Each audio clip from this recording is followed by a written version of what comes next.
Hello, नमस्कार दोस्तों। आज हम बात करेंगे बैंक ऑफ इंडिया स्टॉक के बारे में और जानेंगे इसके इम्पोर्टेंट टारगेट और सपोर्ट लेवल के बारे में। साथ ही हमारा ये वीडियो आपकी एजुकेशन के लिए है, बाय सेल की कोई एडवाइस नहीं है। फिर भी आप ट्रेड करते हैं तो अपने फाइनेंशियल एडवाइजर से कंसल्ट करें। तो चलिए वीडियो की शुरुआत करते हैं।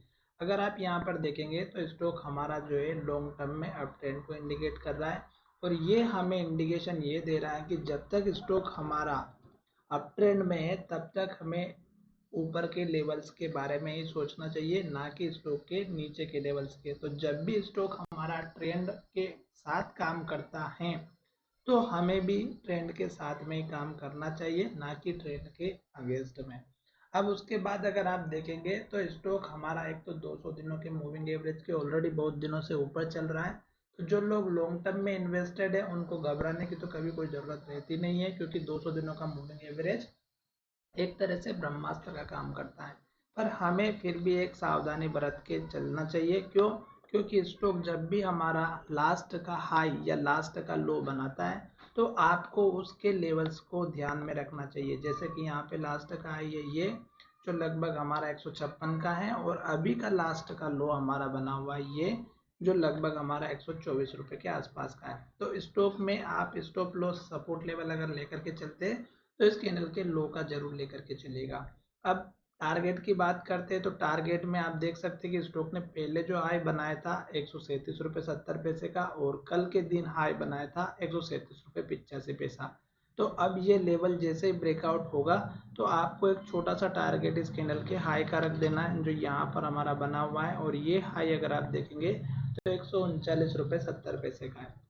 उसके बाद आप इस कैंडल के हाई का टारगेट रखिएगा 144.80 का, और उसके बाद आपको टारगेट रखना है डायरेक्ट हमारा ये वाला, जो लगभग हमारा 150 रुपये के आसपास का है, 149.45। तो ये उसके टारगेट रखना है, और फिर लास्ट में ये टारगेट रखना है। सपोर्ट लेवल आपको यहाँ पर कौन सा रखना दोस्तों? स्टॉक चल रहा है अप ट्रेंड में, और जब तक कुछ इस तरह की ग्रीन कैंडल बनाएगी स्टॉक, जैसे कि यहाँ पर हाई बना, फिर हाई बना, फिर हाई बना, फिर हाई बना, ग्रीन कैंडल बनाने के बाद स्टॉक ने यहाँ पर हाई तो बनाया, पर स्टॉक ने पिछली कैंडल के लो के नीचे क्लोजिंग दी और रेड कैंडल बना दी जब स्टॉक हमारा पुराना हाई के पास आया। तो जब तक स्टॉक कुछ इस तरह की ग्रीन कैंडल बनाएगा, हाई बनाएगा, तब तक हमें वेट करना है।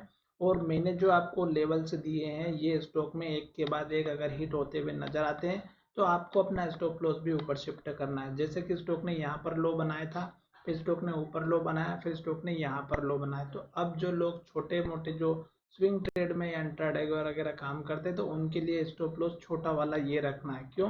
क्योंकि इन लोगों के लिए जो बिल्कुल बड़ी मेहनत से स्टॉक इंट्राडे के लिए काम करते हैं, क्योंकि इंट्राडे में वैसे भी पैसा बनता नहीं है, और जब बन जाता है दोस्तों तो आप उसको सब्र करके रख नहीं सकते, क्योंकि फिर से आप ट्रेड करते हो कुछ ना कुछ गलती कर देते हो। तो उन लोगों के लिए ये छोटा सा एक स्टॉप लॉस जरूर रखना चाहिए। अभी स्टॉक हमारा देखेंगे तो ये इस हाई का ब्रेकआउट होना बहुत जरूरी है। पॉजिटिव कैंडल बनी है लास्ट ट्रेडिंग सेशन में, तो पूरी उम्मीद है कि ये हाई ब्रेकआउट करेगा और आपको एक के बाद एक टारगेट देखने को मिलेगी। जैसे स्टॉक हमारा इस हाई के पास आता है आपको फिर से कैंडल का एनालिसिस करना है कि स्टॉक ऊपर जाएगा या नीचे।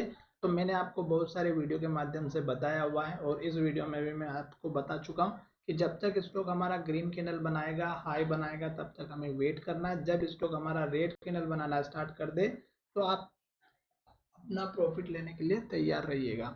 तो चलिए वीडियो को विराम करते हैं। धन्यवाद, मिलेंगे नए